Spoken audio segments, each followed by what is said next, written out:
All right, it is 12:30, Wednesday, May 3rd, and we're going to go ahead and get started here. We may have a couple more folks joining us, but for the sake of time, go ahead and launch. As always, thank you for joining us for what is now our last week of this Wednesday Wellness webinar series brought to you by the National Wellness Action Alliance.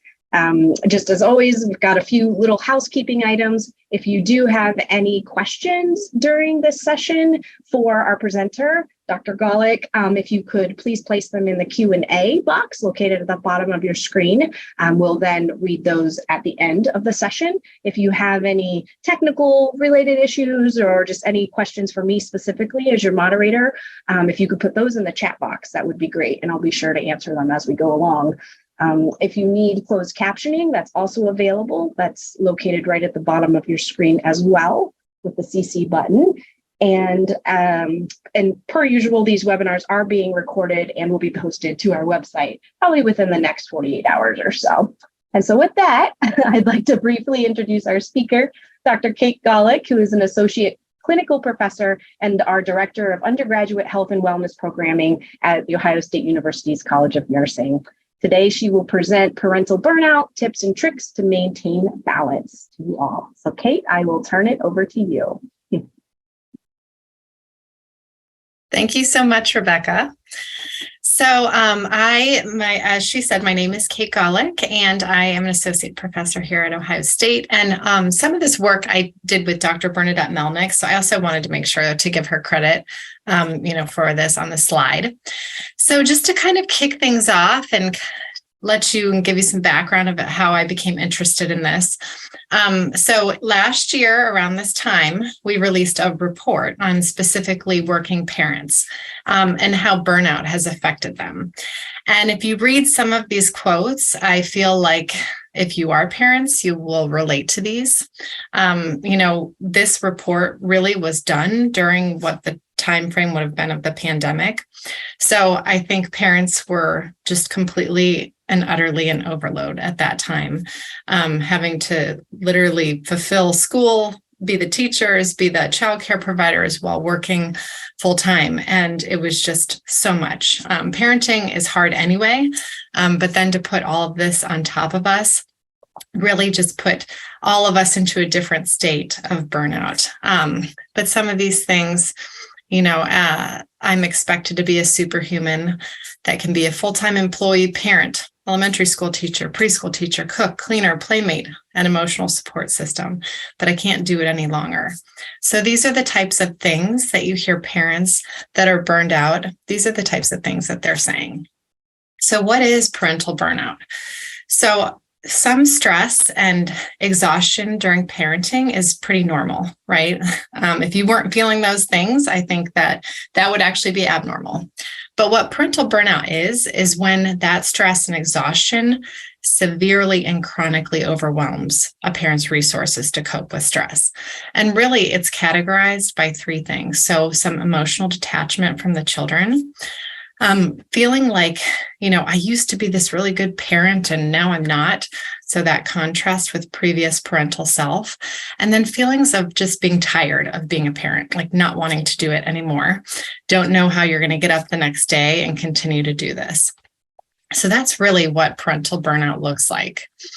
I love this slide because I think, one of my favorite sayings ever is I was the best parent before I had kids. Right. So, what being a parent is a lot different than I think how we envision it, or sometimes what we're seeing on social media. So I think it's really important to remember that all parents are dealing with this. It's not just you. Your perception of how things are in other people's lives are likely very similar to your own. And I personally find a lot of comfort in that, in knowing that. But this is absolutely and completely parenting in my mind. Just a little bit of background on me. So when the pandemic first started, I had a second grader, a kindergartner, a 3-year-old, and then a 9-month baby. And I was also working full time when this happened. So we just, we made it work, right? But it was not easy. You can see a couple things here on the screen. The closet obviously is not my closet because my closet wouldn't be this organized. But a lot of my meetings were taking place from a closet. The masks we were having a difficult time with, especially at the beginning of the pandemic, the playground closures, the isolation for both parents and children, all of it has been extremely challenging. You can see my two younger ones one day when I was working got into a permanent marker, and, it was what it was, right? But it was very hard and very difficult. So what the report found is that 66% of parents reported being burned out in their parenting role, which is really high. I'm not going to actually go through this slide because I go through it in detail on some of these other ones in more a visual way. So when we looked at parental burnout by gender, we saw that 68% of that burnout actually was occurring in females. So 68% of our female population that we studied were feeling burned out, compared to 42% of males. If a parent had anxiety, and there was actually some statistical significance too with depression, but anxiety was very high. So if a parent reported having anxiety, they were much more likely to have burnout as well. So 77% of parents with anxiety had burnout. You can see from this other graph, this is the parental burnout by number of children.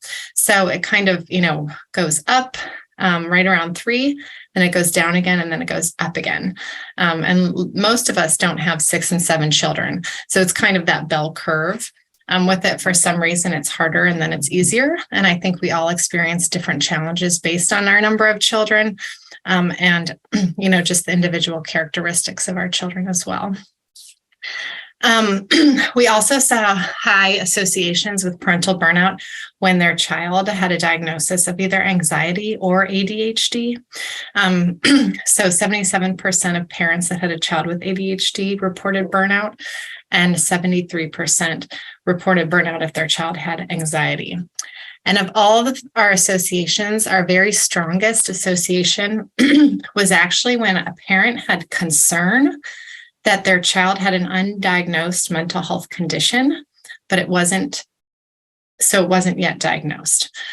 So that in itself caused such strain that parents reported much higher rates of burnout as well. We also know that parental burnout is strongly associated with depression, anxiety, and increased alcohol consumption. And then also we know that burnout is highly associated with increases in different punitive parenting practices. So the likelihood that parents will insult, criticize, scream, curse, and even physically harm their children. So all of these are really good reasons that we learn to identify and then address parental burnout. The other thing that we saw was we also saw an increase in parents reporting these types of behaviors in their children. So specifically these internalizing behaviors, externalizing behaviors, and attention behaviors. So the internalizing behaviors are meaning they're feeling sad or unhappy, down on themselves. Externalizing behaviors, fighting with others, not listening to rules. And then attention behaviors, feeling like they have trouble concentrating and difficulty sitting still. So what we did is we designed a burnout scale to help parents determine whether or not they actually are having burnout. Burnout is different from both depression and anxiety. So it can be in isolation or it can co-occur with those things. But this is really to just help parents identify where they are and how they're feeling. And I will give you the website for how you can access this. And then you can actually score yourself. And based on your score, it'll tell you where you fall. So you either have little or few signs of burnout, mild, moderate, or severe. And really what we strive for, is we don't want burnout to be there. But I think with parents, the mild burnout can be a red flag that things might be getting to escalate. So being able to identify where you are on that can help you then to prevent further burnout. And we'll talk through some ways that you can prevent burnout too. This is just one item. So you can just even do this right now. So overall, based on your definition of burnout, how would you rate your level of burnout being a working parent? And then just kind of go through the options. I enjoy being a working parent. I have no symptoms of burnout. Occasionally I'm under stress and I don't always have as much energy as I did, but I do not feel burned out. I'm definitely burning out from being a working parent and have one or more symptoms such as physical and emotional exhaustion. And then the symptoms of burnout of being a working parent that I'm experiencing won't go away. I think about my frustration with being a working parent a lot. And then the final one is I feel completely burned out from being a working parent and often wonder if I can go on. I'm at the point where I need to make some changes or need to seek some sort of help. And really what we say is a score of 2 or higher can indicate that you're actually feeling that working parent burnout. And if that's the case, then we would recommend doing the longer scale and then seeking out some help if needed. Specifically, if your symptoms you feel like are interfering with your ability to concentrate, and then they're persistent or chronic, it's really time to act and to do something about that. So we'll just go through a couple of these things that can help, and then we'll go into questions and answers. So really, I go into more detail on future slides about these things, but just kind of an overview. These first 2 slides are really important. So taking good care of yourself, okay? And I know when you're a parent, that can be so hard, even if we're like, just take 5 minutes to yourself. You're like, I can't. So we get that. So do what you can, but there are things that you can absolutely put into your control. So sleep, you might not always be able to, but sometimes you can, right? If your kids are older, you can go to bed earlier, get that 7 to 8 hours of sleep every night. You can control healthy eating, right? You can get out there and exercise, even if you have little kids, right? You can put them in a stroller. So those things you do have control over, and you can, and they really make a difference. Be kind to yourself. Realize that we all have parent fails. You're never going to be the perfect parent. And actually, other research has shown that parents that try to be that perfect parent actually have higher rates of burnout because those expectations are just so high. Don't feel guilty about saying no. We have to say no, both to our children and to ourselves and to outside things. It's okay. And that's part of, I think, being a good parent is having the ability to say no when needed. Building your mental resiliency and coping skills. And again, this can be something that you can either do by yourself with the right tools or with the help of somebody else. If you're talking to somebody, even just developing that social support system, talk about how you're feeling, that in itself can be therapeutic. Ask for help if you need it, especially if you're finding you're in that severe or moderate burnout range. It's really, really important that you get on it because these things can be chronic. And I put this picture on there because I often think of this as like a dirt road. The longer the burnout is there, the deeper the treads are in that road. And you don't want the treads to get there because then it's a lot harder to get out of the treads. Right.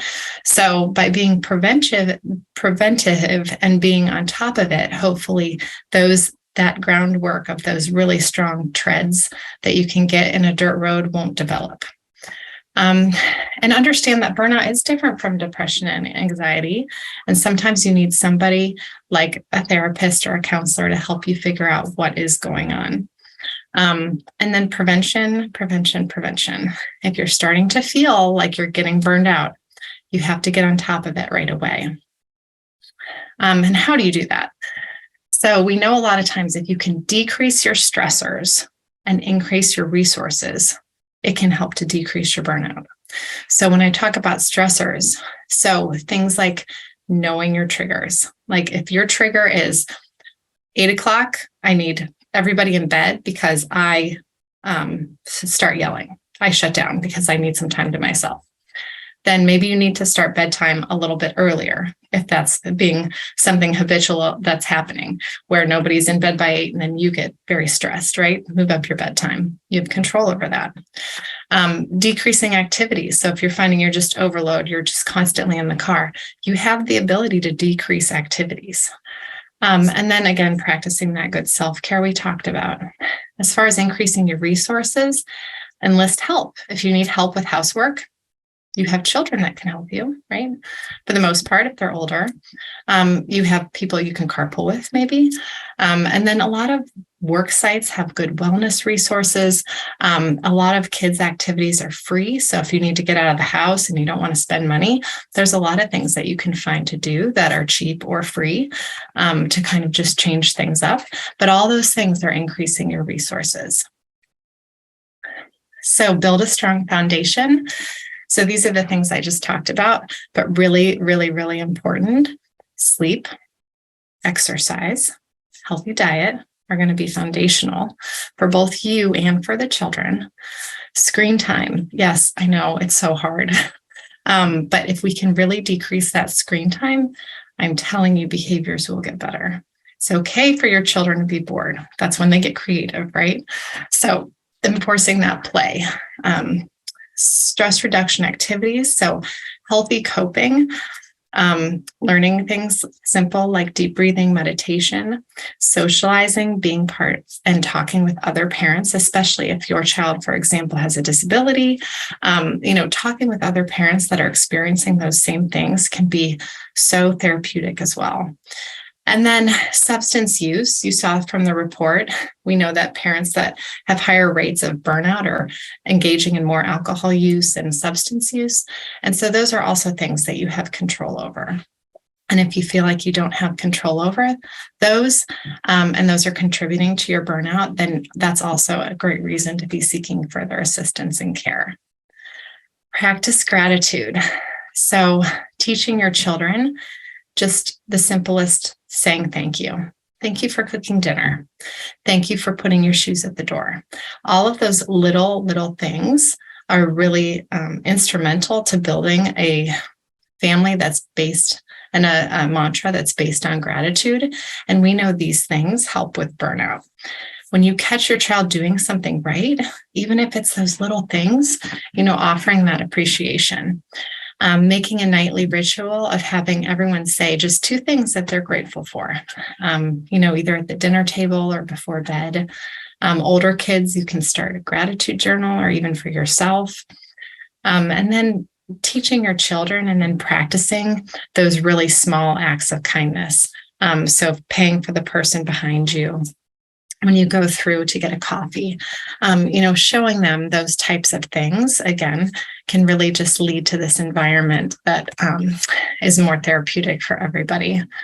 So I talked about this also briefly, but, having people that are relating to where you are in life, right? So a lot of your friends are going to tend to be people that are your kids' friends, their parents or people that you're playing sports with their kids, just because of how frequently you're with them. But if you're feeling isolated, which a lot of times parenting can feel very isolating, there are things you can do like joining a play group.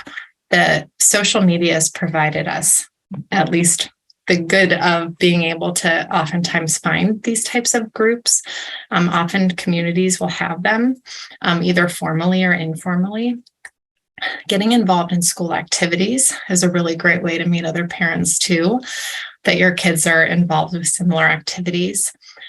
Classes, so especially parents that have younger children, it can be harder to meet parents at first. So maybe enlisting in some classes in your community that are like small music classes or tumbling classes or something like that. And then just frequenting the playground.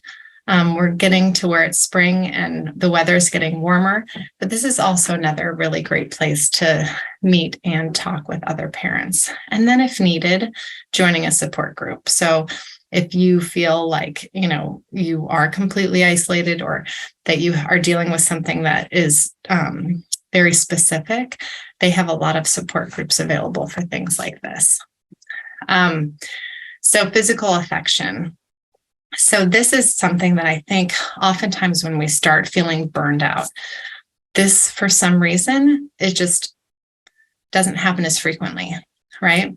And we as people and our kids especially need that physical affection. So even as teenagers, even if it's just ruffling their hair or, patting them on the back or something like that, that physical touch is really, really important. And we know that oxytocin is produced. And that's, if you remember, the love hormone, right? So when we touch people, we actually know that it gives that greater sense of trust and empathy. So these signs of affection really help to boost your relationship with your child as well as your own well-being. Short play dates with your child. So if you're having a lot of trouble with them and you're feeling like, there's a disconnect and maybe there's behavioral issues or anything like that, this can be a life-saving thing. And it's just 10 to 15 minutes a day. And what you can do is you make it all child directed. So they get to pick what they're doing. It needs to be undistracted. So not having the TV on at that time, not playing on your phone while you're doing it. And preferably it's away from other siblings. So if you have somebody that's napping, maybe do it during nap time. But this in itself can really help parent-child relationships and help with things like behavioral issues. And getting outside. That's huge too.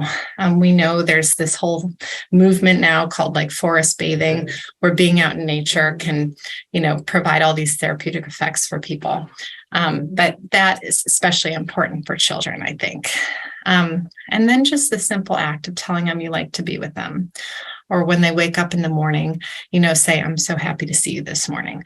Those little tiny things that don't take that long can really improve your relationship. And then the other thing is that kind of maybe you're feeling burned out and you're not happy to see them in the morning.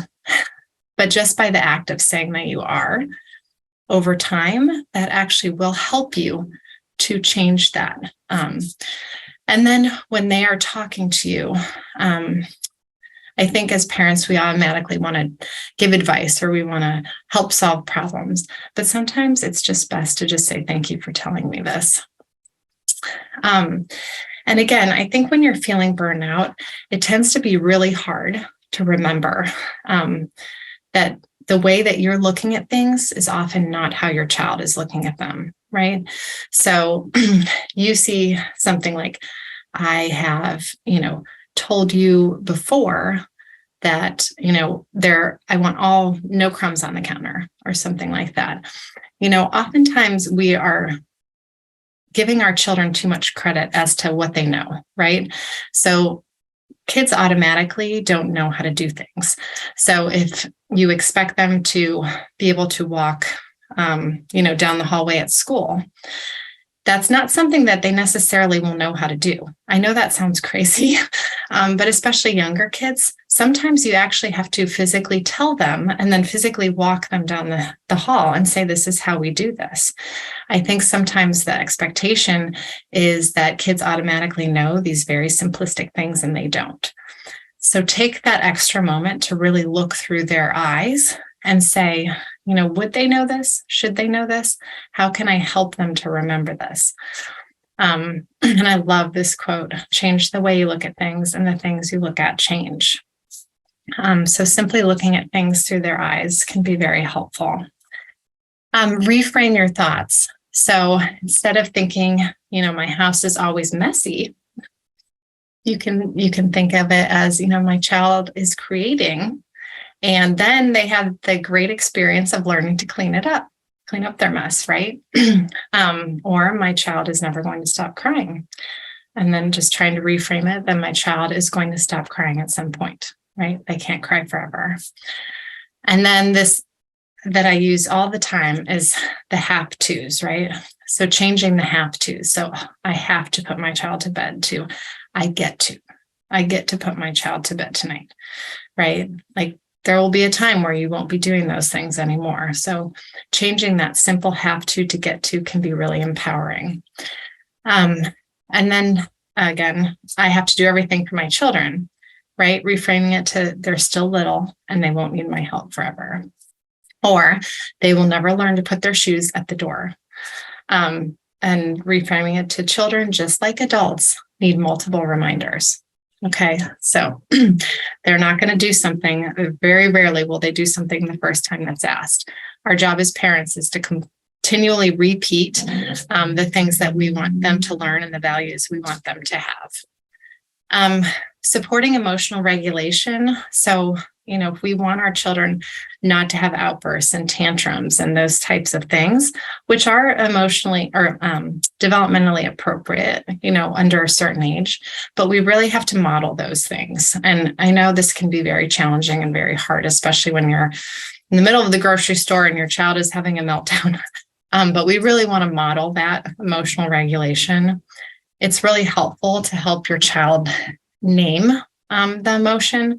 So we want them to know what the difference is between sad, disappointed, angry, all of those different words. If we can name them: embarrassed, nervous.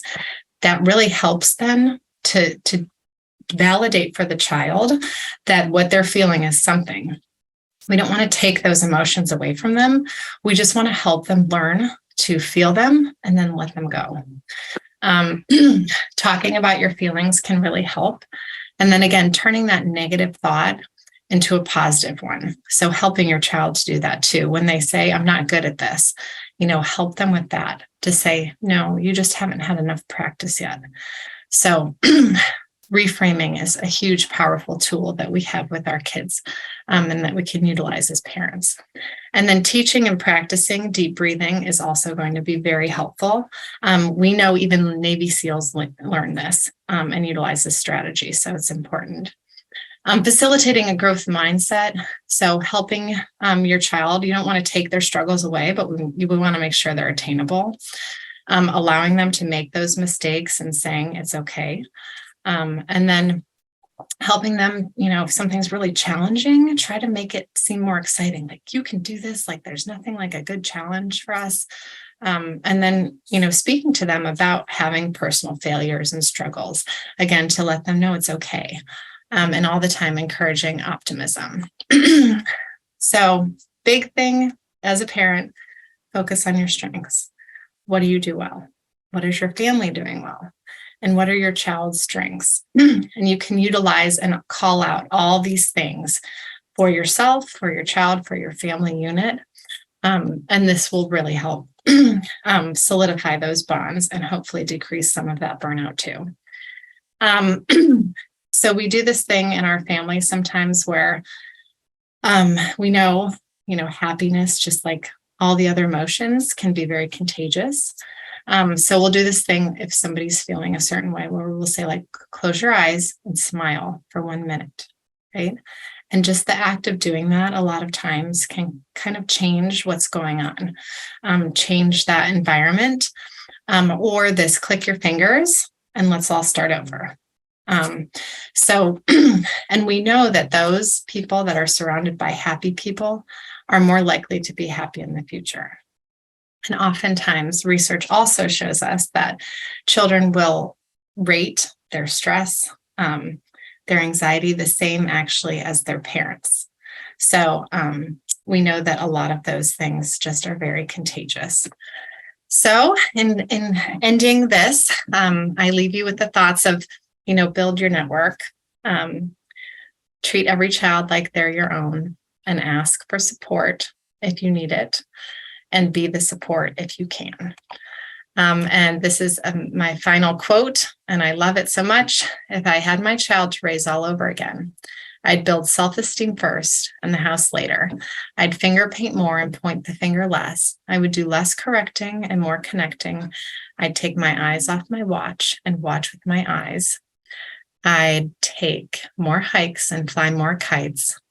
I'd stop playing serious and seriously play. I would run through more fields and gaze at more stars. I do more hugging and less tugging. And then this was a quote from my 5-year-old at the time: with mad and love, love always wins. Okay.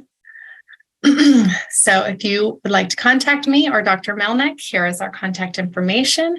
And we have just about little time for questions. But if anyone has any, please put it into the Q&A. And I'm happy to stay on for a couple minutes if needed. Thank you for attending. Awesome. Thanks so much, Kate. Just looking at the Q&A here, see if we have anything come in.